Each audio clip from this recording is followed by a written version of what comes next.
We're here with Tim Linkous, candidate for Circuit Court Judge, Division I, Mon County. Mr. Linkous, why should I vote for you for Circuit Court Judge? Out of all the candidates running, I'm the single hardest working with the most variety of experience and the only one with private sector management responsibilities. And those three qualities are essential for a judge. What areas of law have you practiced?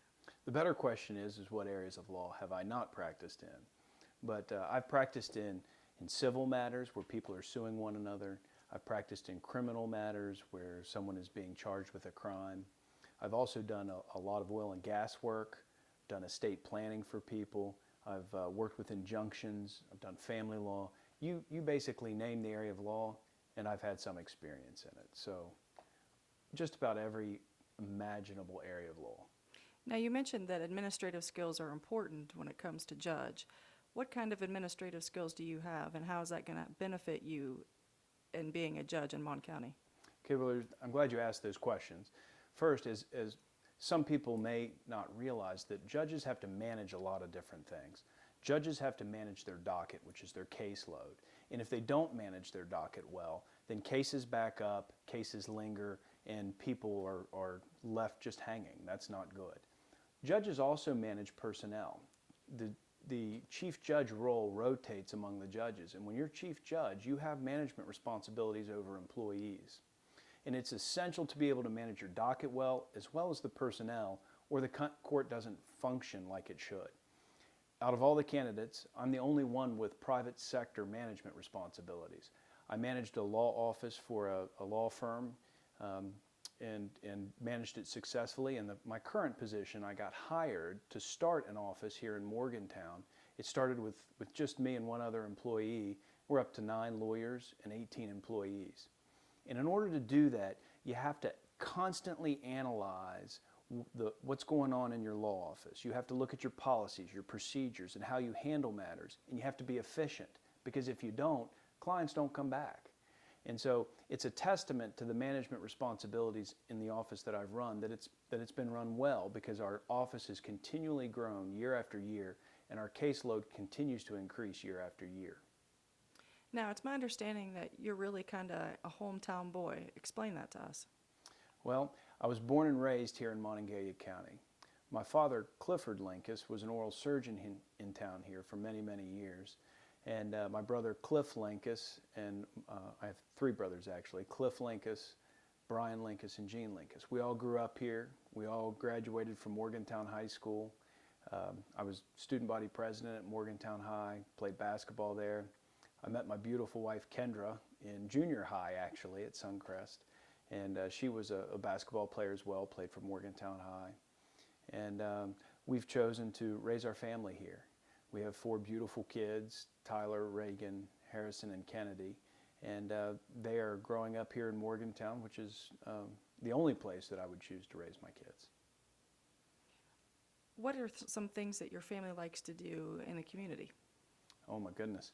We do so much in the community, and the kids love it. And so it's really a family effort, but we've been involved ever since the kids were little in different community organizations, a lot of charitable ones and a lot of other ones. So for instance, our kids will go with me to Scotch Run Settlement House to pack lunches for kids that are in need, or we will work 5Ks and other races around town for charitable purposes.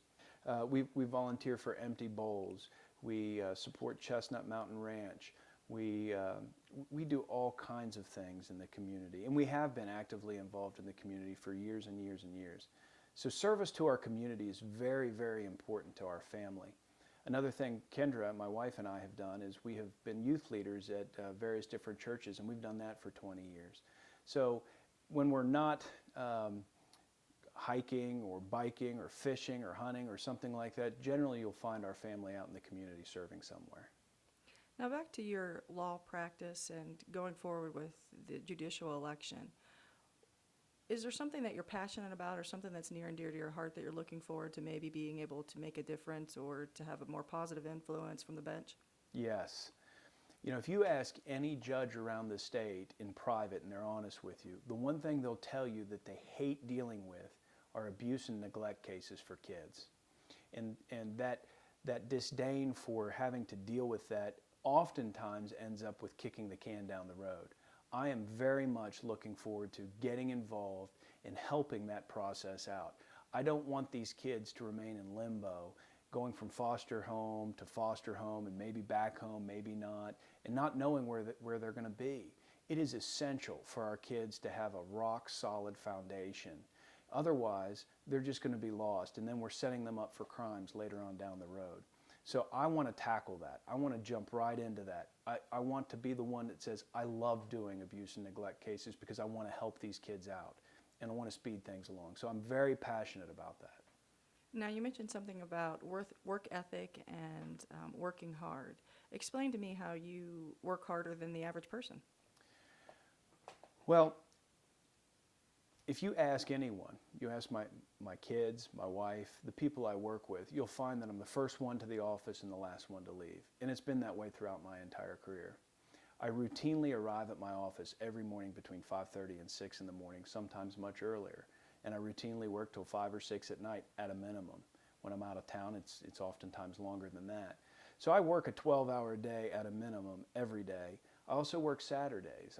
It's just been a custom of mine, a routine of mine to work Saturdays from January through September.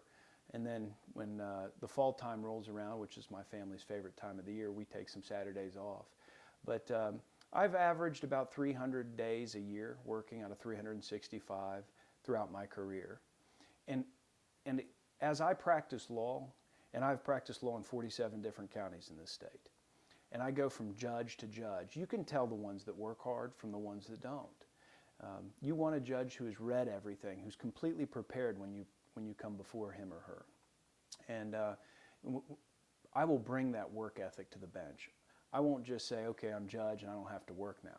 No, if Monongalia County elects me as judge, they will have the single hardest working person they've ever had on the bench.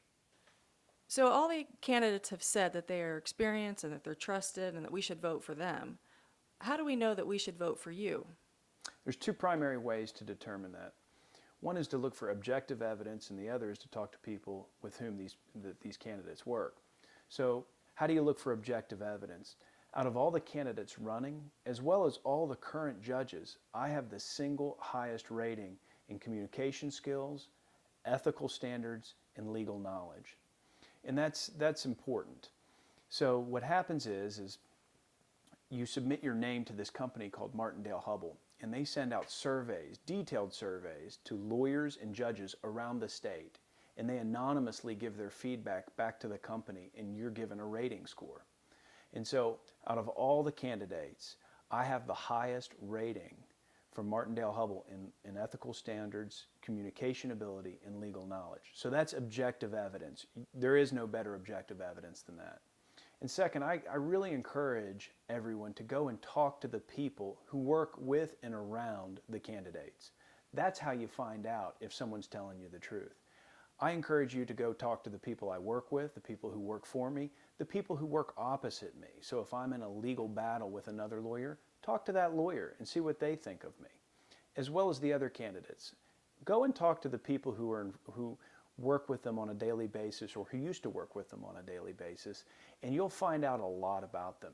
And I'm very confident that if you do those two things, you will find out unquestionably that I have the best qualifications among anyone running. Briefly explain to me your education and experience. Okay. Well, I mentioned earlier that I graduated from Morgantown High School, and after that I went to Denison University, where I had two majors, education, so I can teach secondary education, and I have a political science degree. I graduated with honors from Denison University, and then I went to West Virginia University College of Law, right here in my hometown. And there I was on the moot court board, received many other awards, and graduated 15th in my class, so I was really toward the top of my class. And then I worked for two law firms here in Morgantown. But it's important for you to know that I've practiced in 47 different counties in West Virginia. I've tried cases in 16 different counties in West Virginia.